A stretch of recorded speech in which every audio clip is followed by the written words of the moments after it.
Culture Sapiens, Père riche, Père pauvre, les 10 leçons de la liberté financière. Introduction, le choc des deux visions. Il y a des livres qu'on lit avec les yeux, et puis il y a ceux qu'on lit avec la vie. Père riche, Père pauvre de Robert Kiyosaki appartient à cette deuxième catégorie.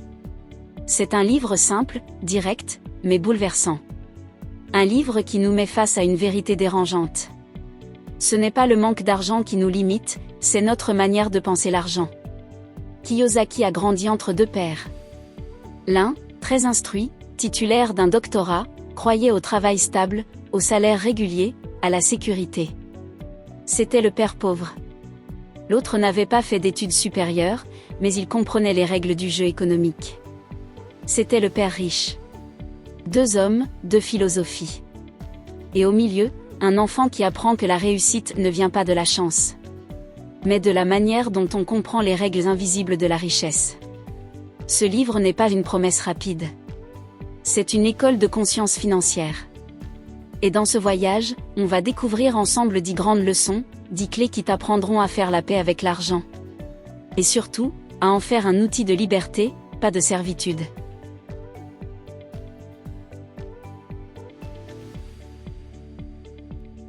Leçon 1, les riches ne travaillent pas pour l'argent. Le père pauvre disait: va à l'école, obtiens ton diplôme, trouve un bon emploi, et travaille dur. Le père riche répondait: apprends à faire travailler l'argent pour toi. C'est toute la différence entre la survie et la liberté. Les pauvres et la classe moyenne travaillent pour gagner un salaire. Ils échangent leur temps contre de l'argent. Mais les riches utilisent leur temps pour construire des systèmes, des entreprises, des actifs. Ils investissent dans des mécanismes qui continuent de produire de la valeur, même pendant leur sommeil. L'illusion du bon emploi. La plupart d'entre nous avons été élevés pour chercher la sécurité. Un salaire, une pension, une assurance, une routine. Mais ce confort apparent devient vite une prison dorée. Tu travailles plus pour ton patron, pour l'État, pour la banque. Et à la fin du mois, tout ce que tu possèdes, c'est la fatigue. L'argent te donne l'impression de progresser, mais en réalité, tu fais du surplace. Tu es pris dans la boucle du travail et des factures. Un hamster dans une roue brillante. La mentalité du riche. Le riche, lui, comprend que le travail n'est qu'un levier temporaire. Il travaille pour acquérir des connaissances, pour construire une base d'actifs. Et ensuite, il délègue, automatise ou investit. Son objectif n'est pas de gagner plus, mais de travailler de moins en moins pour gagner autant, voire davantage. Il comprend que chaque heure passée peut soit te rapporter une seule fois, soit te rapporter à l'infini. Exemple. Prenons deux amis, Karim et Yacine. Karim travaille dur dans une entreprise et touche 3500 $ par mois. Yacine gagne seulement 2000 $, mais il consacre 500 $ chaque mois à bâtir un site d'apprentissage en ligne. Un an plus tard, Karim a une nouvelle montre. Yacine, lui, a une source de revenus passifs qui lui rapporte déjà 300 $ par mois. 5 ans plus tard, Karim dépend encore de son emploi. Yacine, lui, vit de ce qu'il a créé. Voilà la différence entre travailler pour l'argent et faire travailler l'argent pour toi. Le vrai message. Ce n'est pas une question de chance ni d'intelligence. C'est une question de conscience. Une fois que tu comprends que ton temps est ton actif le plus précieux, tu ne le vends plus au rabais. Tu le transformes en semence. Le pauvre travaille pour gagner sa vie, le riche apprend à créer des vies autour de ce qu'il a compris. Leçon 2, l'école enseigne à obéir, pas à s'enrichir. L'école nous apprend à réussir dans le système, pas à comprendre le système. On nous enseigne à bien répondre, pas à poser les bonnes questions. On nous apprend à éviter l'échec, alors que l'échec est le premier professeur de la réussite. Le père pauvre disait: l'école est la clé de la réussite. Mais le père riche ajoutait: oui, mais seulement si tu apprends à penser par toi-même. La logique de la sécurité. L'école te prépare à devenir employé, pas entrepreneur. Elle valorise les bonnes notes, la conformité, la stabilité. Mais elle ne t'enseigne rien sur les actifs, les dettes, les impôts, les investissements, les opportunités. Rien sur comment faire fructifier ton argent ou protéger tes revenus. C'est comme si on t'apprenait à jouer aux échecs. Mais sans jamais te dire que le roi peut tomber. La vraie éducation. Le père riche disait. Le diplôme ouvre la porte d'un emploi. L'éducation financière, elle, ouvre toutes les portes de la vie.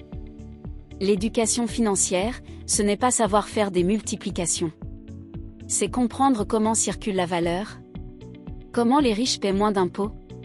Comment une idée peut devenir une source de revenus. Comment gérer la peur et l'avidité. Exemple concret. Tu peux avoir un master en finance et paniquer à chaque facture. Et tu peux avoir quitté l'école tôt, mais comprendre comment acheter une maison à rénover, la revendre, ou investir dans une micro-entreprise locale. Ce n'est pas ce que tu sais qui compte. C'est ce que tu fais de ce que tu sais. L'erreur culturelle. Nos familles disent souvent. Fais des études, trouve un emploi stable. Mais la stabilité, aujourd'hui, n'existe plus. Les entreprises changent, les emplois disparaissent, les salaires stagnent. La seule vraie sécurité, c'est la compétence de t'adapter. Leçon clé. Celui qui comprend les règles de l'argent joue à un autre jeu. Pendant que les autres cherchent des diplômes, ils cherchent des opportunités, des alliances, des systèmes. L'école t'apprend à éviter les erreurs. La vie t'apprend à en tirer profit. Leçon 3. Comprendre la différence entre un actif et un passif. Le père riche disait. La clé de la richesse n'est pas combien tu gagnes, mais combien tu gardes, et surtout, ce que tu fais de ce que tu gardes. C'est ici que la majorité des gens se trompent.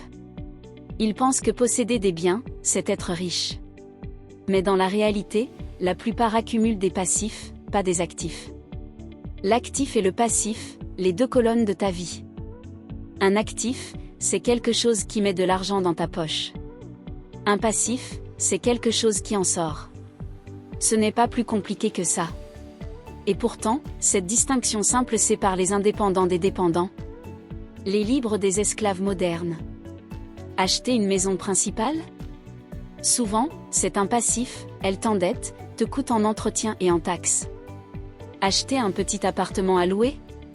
C'est un actif, il te rapporte, mois après mois. Exemple concret. Regarde deux amis, Aïcha et Karim. Tous deux gagnent 3 000 $ par mois. Karim s'achète une voiture à crédit pour se faire plaisir. Aïcha achète un appareil photo et lance une micro-entreprise de portraits le week-end. Au bout d'un an, Karim a une belle voiture, mais aussi un crédit.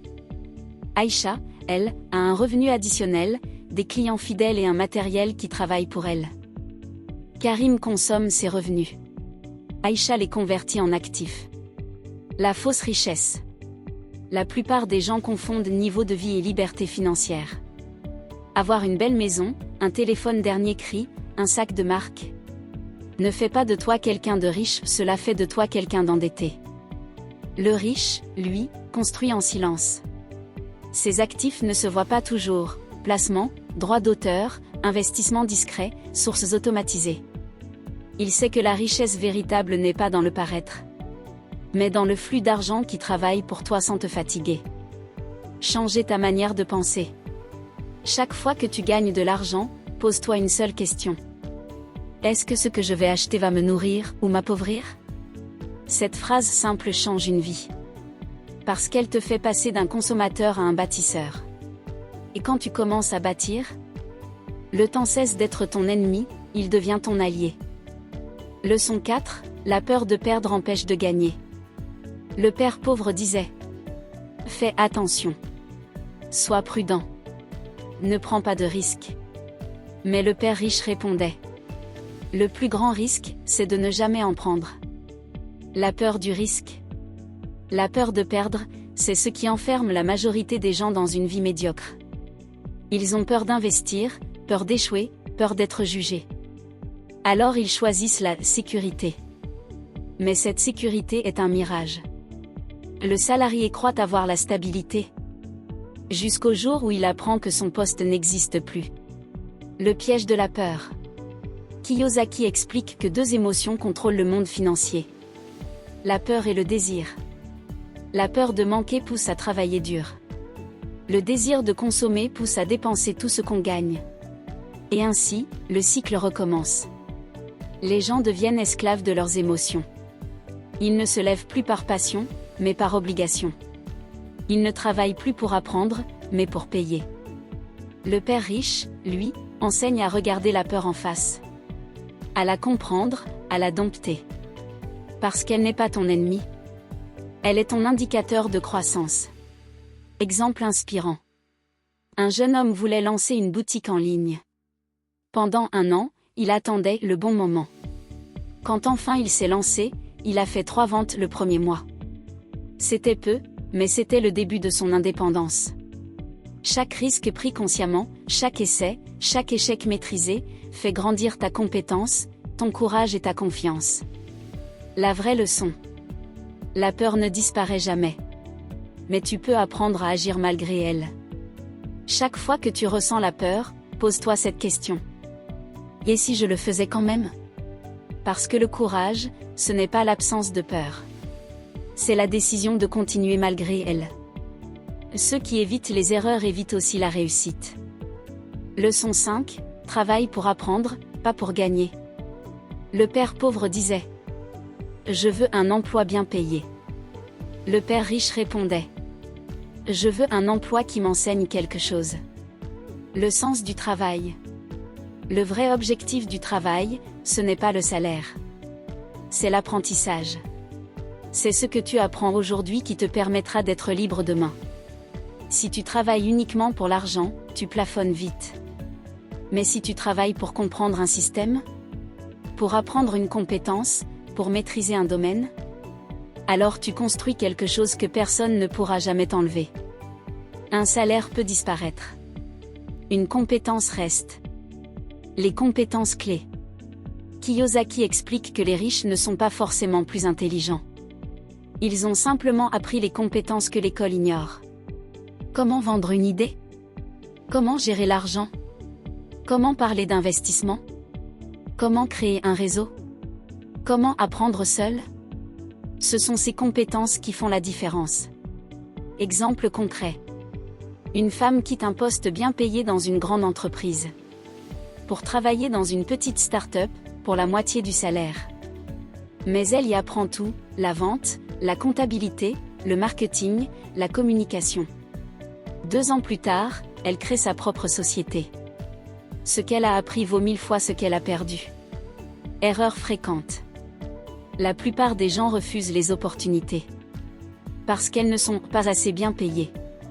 Mais elles oublient que la connaissance qu'on y acquiert est un actif invisible. Chaque expérience, chaque mentor, chaque défi construit un levier que tu utiliseras plus tard. La conclusion de cette leçon. Travaille d'abord pour apprendre. Le gain suivra naturellement. Ne te demande pas combien ça me rapporte. Demande-toi plutôt: qu'est-ce que j'apprends en ce moment? Qui pourrait me rendre libre plus tard? Le salaire nourrit ton présent. La compétence construit ton avenir. Leçon 6. L'argent ne change pas les gens, il les révèle. Le père riche disait: l'argent est un amplificateur. Il ne te transforme pas, il fait simplement résonner ce que tu étais déjà. Beaucoup pensent que l'argent corrompt. Mais en réalité, il dévoile. Si tu es généreux, il agrandira ton cœur. Si tu es avide, il nourrira ta soif. Si tu es perdu, il t'égarera davantage. Et si tu es aligné, il te donnera les moyens d'agir à grande échelle. Une vérité souvent ignorée. Nous pensons souvent que nos problèmes disparaîtront avec plus d'argent. Mais l'argent n'efface pas les problèmes, il les grossit. Une personne qui gère mal 100 $ gérera encore plus mal 10 000. Parce que le problème n'est pas le montant. Le problème, c'est la relation émotionnelle qu'on entretient avec l'argent. L'argent révèle nos émotions cachées. Notre peur du manque, notre besoin de contrôle, notre culpabilité, notre ego. Et c'est pour cela qu'il doit être compris avant d'être multiplié. Exemple concret. Un homme gagne à la loterie 1 million de $. 3 ans plus tard, il est plus pauvre qu'avant. Pourquoi? Parce qu'il n'a jamais appris à devenir riche intérieurement. Il a reçu un montant, mais pas la mentalité. Un autre, au contraire, commence avec presque rien. Il apprend, il échoue, il se relève. Et quand l'argent vient, il le gère avec sagesse. Parce qu'il a appris à maîtriser ses émotions avant ses revenus. La vraie leçon. Ce n'est pas la quantité d'argent qui compte. C'est la qualité de la personne qui le détient. Si tu donnes plus de pouvoir à quelqu'un d'instable, il s'effondrera. Si tu donnes du pouvoir à quelqu'un de conscient, il construira un empire. Voilà pourquoi Kiyosaki insiste, avant de chercher à gagner plus. Apprends à te connaître toi-même. À comprendre tes peurs, tes habitudes, tes envies. Parce qu'en fin de compte, tu ne gères jamais ton argent, tu te gères toi-même. Leçon 7, l'esprit d'entreprise précède l'entreprise. Ton motivant mais calme. Le père riche disait: deviens un entrepreneur d'esprit avant de devenir un entrepreneur de métier. La plupart des gens veulent créer une entreprise pour fuir un patron, pour être leur propre chef. Mais cette mentalité-là conduit souvent à l'échec. Parce qu'on oublie que la liberté demande plus de discipline que la servitude. L'entrepreneuriat, une école de conscience. Être entrepreneur, ce n'est pas avoir une entreprise. C'est adopter une manière de penser. Voir les problèmes comme des opportunités. Apprendre à échouer vite et à se relever plus fort. Comprendre que le succès ne se copie pas, il se construit. L'esprit d'entreprise, c'est la capacité de créer de la valeur là où les autres voient une contrainte. C'est la faculté de dire: comment puis-je transformer cette difficulté en solution utile? Exemple inspirant. Prenons l'exemple de Nadia. Pendant la pandémie, elle perd son emploi de réceptionniste. Au lieu de chercher un autre poste, elle remarque que beaucoup de commerçants locaux n'ont aucune présence en ligne. Elle apprend gratuitement à créer des pages Facebook et des sites vitrines. 3 mois plus tard, elle facture ses services, puis crée sa micro-entreprise. Nadia n'a pas trouvé une opportunité. Elle l'a fabriquée avec sa curiosité. Balance le piège de l'ego. Beaucoup pensent que être entrepreneur signifie être indépendant, ne dépendre de personne. Mais en vérité, l'entrepreneur dépend de la confiance qu'il inspire aux autres. Il ne fuit pas les gens, il apprend à travailler avec eux. Le riche ne cherche pas à tout faire seul. Il bâtit des équipes qui multiplient sa vision. La vraie leçon. Avant de créer ton business, crée ton état d'esprit. Sois curieux. Sois discipliné. Sois patient. Sois humble face à tes erreurs. Parce que l'entreprise n'est pas un refuge. C'est un miroir amplifié de qui tu es. Leçon 8, les opportunités ne se voient qu'avec les yeux de l'esprit. Le père riche disait: il n'existe pas de manque d'opportunités. Il n'existe que des esprits fermés. La majorité des gens disent: je n'ai pas d'argent pour investir. Je n'ai pas le temps. Ce n'est pas le bon moment. Mais ces phrases cachent une chose, le manque d'imagination. La vision du riche. Le riche, lui, regarde la même réalité, mais il y voit autre chose. Là où la plupart voient un problème, il voit une solution possible. Là où les autres voient un obstacle, il voit une porte dissimulée. Ce n'est pas l'argent qui crée les opportunités. C'est l'esprit créatif, entraîné à les reconnaître. Exemple concret. Quand Internet s'est démocratisé, certains y ont vu un outil de loisir. D'autres y ont vu une mine d'or. Pendant que les uns faisaient défiler des vidéos, d'autres créaient des plateformes, des podcasts, des boutiques, des chaînes de savoir. Les opportunités ne sont jamais absentes. Elles changent simplement de forme. Elles se déplacent avec le temps. Elles se cachent dans les besoins non comblés. Le monde est rempli de gens qui cherchent du travail. Il manque seulement des gens qui voient les problèmes comme des projets. Le secret. Pour voir les opportunités, il faut aiguiser 3 qualités. La curiosité, poser des questions, même naïves. L'observation, remarquer ce que les autres ignorent. Le courage d'agir avant que tout soit parfait. La pratique de l'esprit riche. Commence à te demander chaque jour: qu'est-ce qui me frustre aujourd'hui? Comment pourrais-je le transformer en solution pour moi ou pour les autres? Les plus grandes fortunes ne naissent pas d'un capital énorme. mais d'une idée simple exécutée avec constance. L'argent ne récompense pas la force, il récompense la clarté d'esprit. Leçon 9, la discipline précède la liberté. Le père riche disait: tout le monde veut la liberté, mais peu veulent la discipline qui la rend possible. Nous vivons dans une époque où tout va vite. On veut des résultats rapides, une réussite instantanée, une gratification immédiate. Mais la liberté financière, comme toute forme de maîtrise, ne se bâtit pas sur la vitesse. Elle se bâtit sur la constance. La discipline invisible.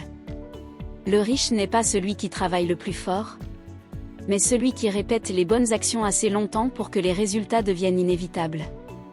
C'est la personne qui, jour après jour, met un peu d'argent de côté, même quand ce n'est pas beaucoup.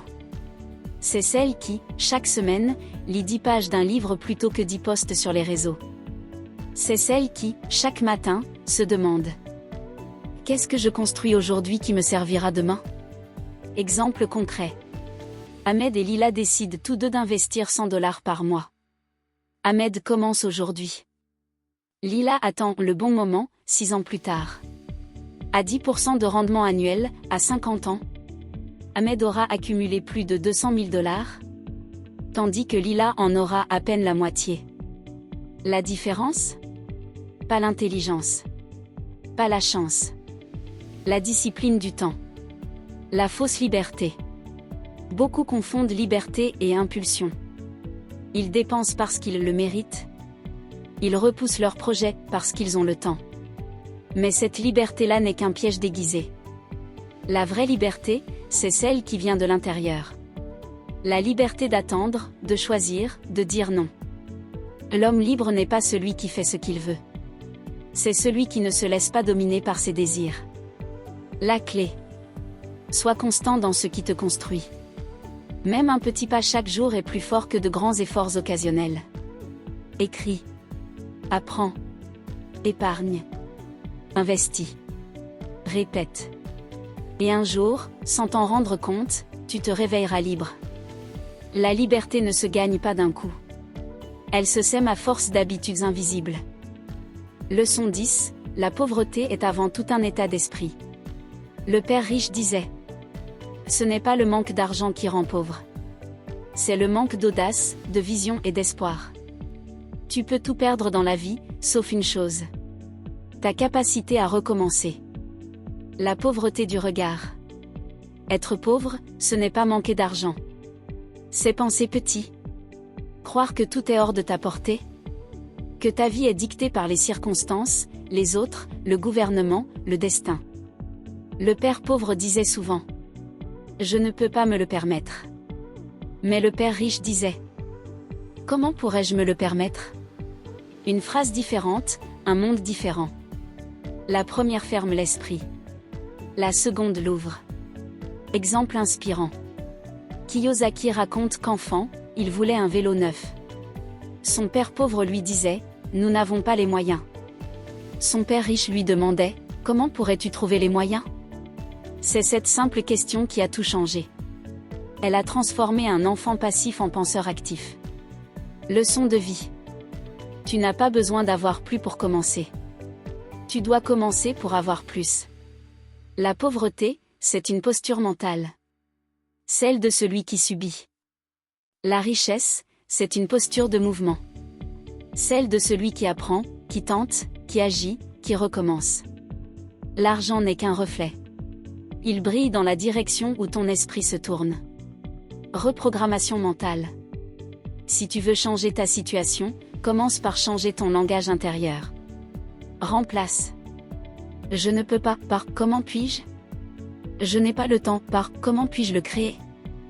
C'est trop tard par je peux encore apprendre. Chaque mot est un signal que ton inconscient enregistre. Chaque pensée répétée devient une croyance.